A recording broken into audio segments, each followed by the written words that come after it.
हरियाली, एक ऐसा गांव जहां प्रकृति अपनी पूरी सुंदरता बिखेरती थी।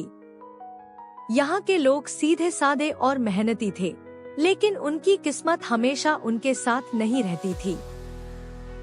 खासकर माधव के साथ, जिस पर गांव के सबसे लालची जमींदार बलदेव का कर्जा था।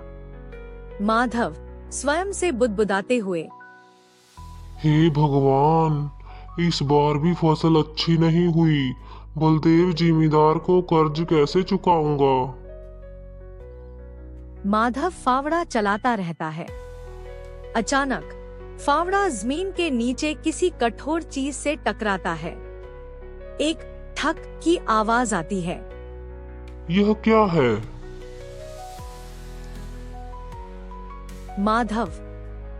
माधव और मिट्टी हटाता है। मिट्टी के नीचे एक गहरा नीला मिट्टी का घड़ा दिखाई देता है।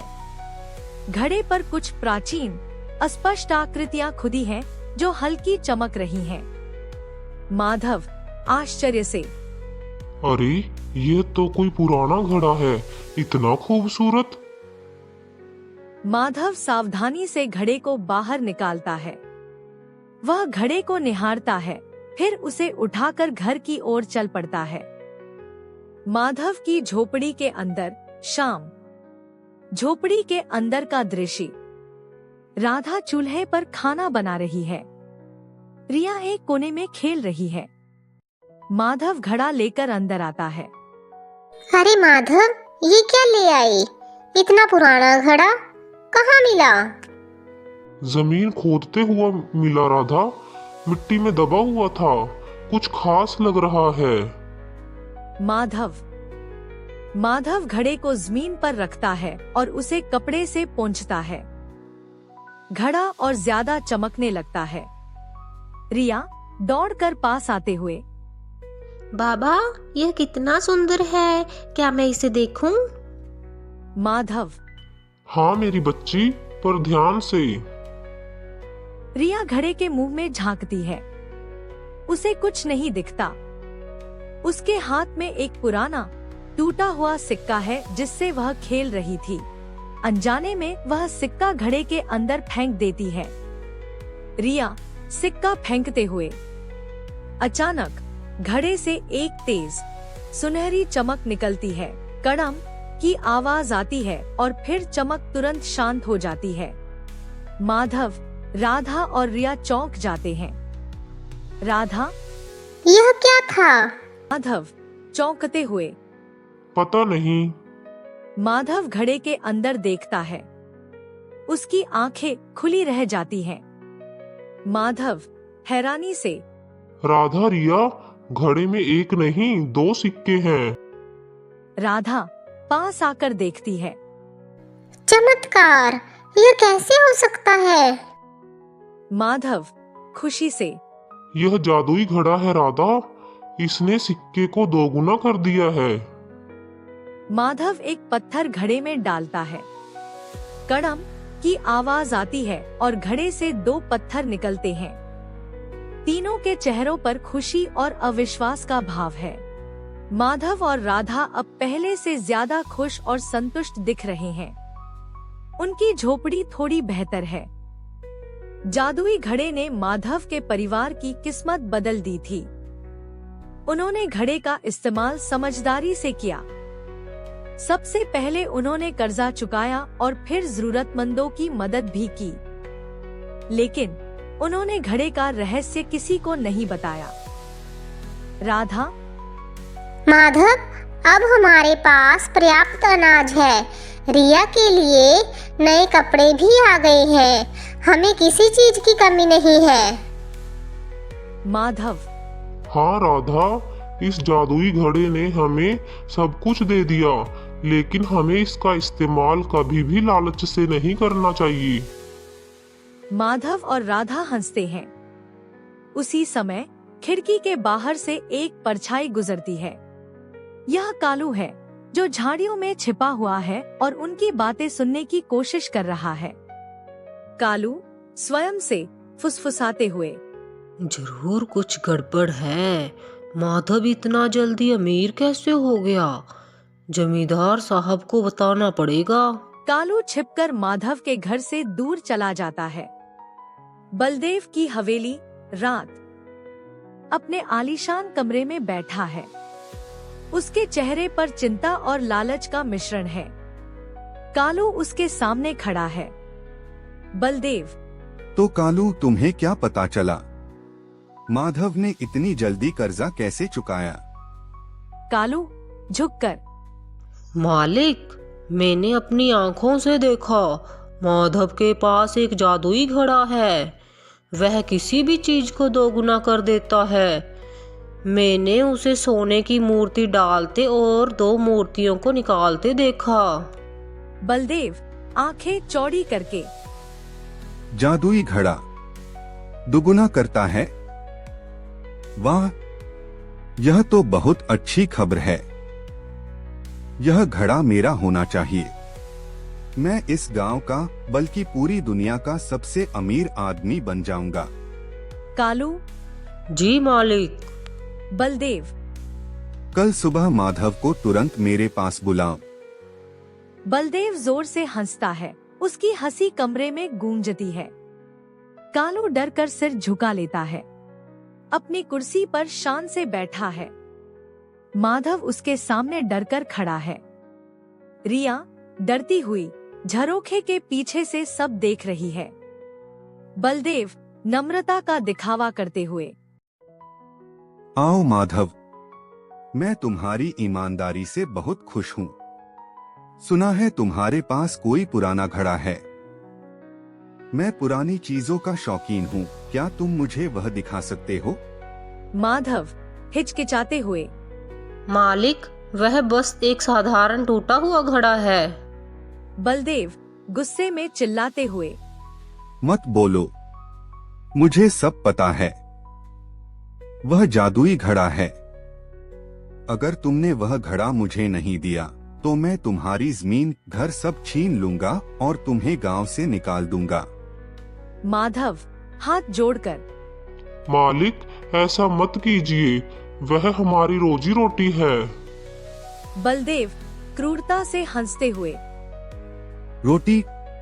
अब वह मेरी रोजी रोटी बनेगा।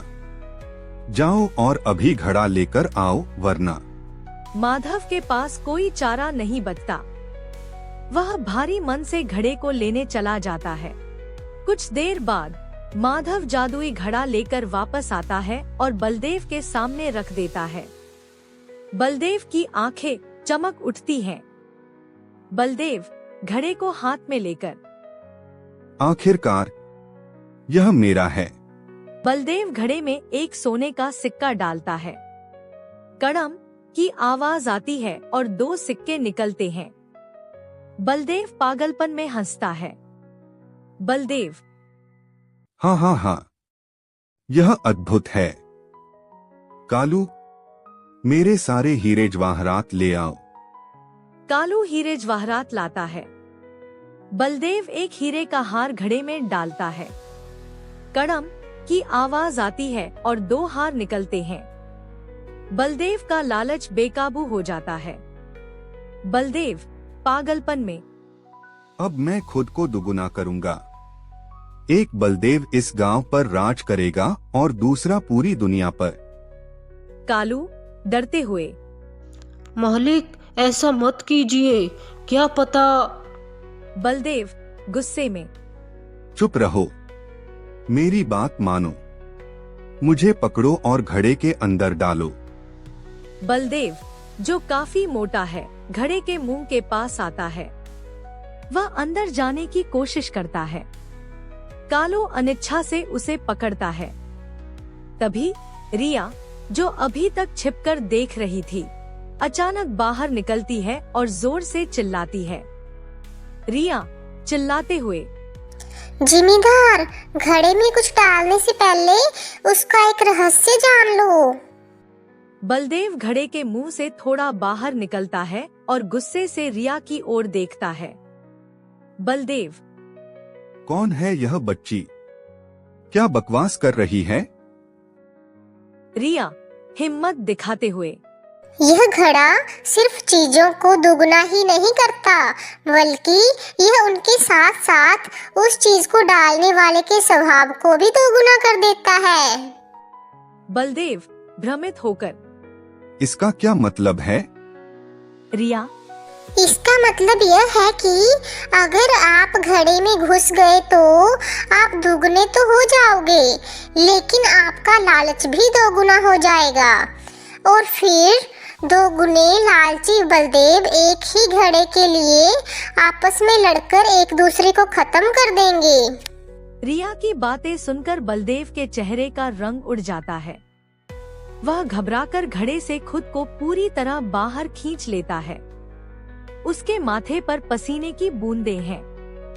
बलदेव हैरानी से, लालच भी दुगुना, और फिर मैं खुद को मार डालूंगा।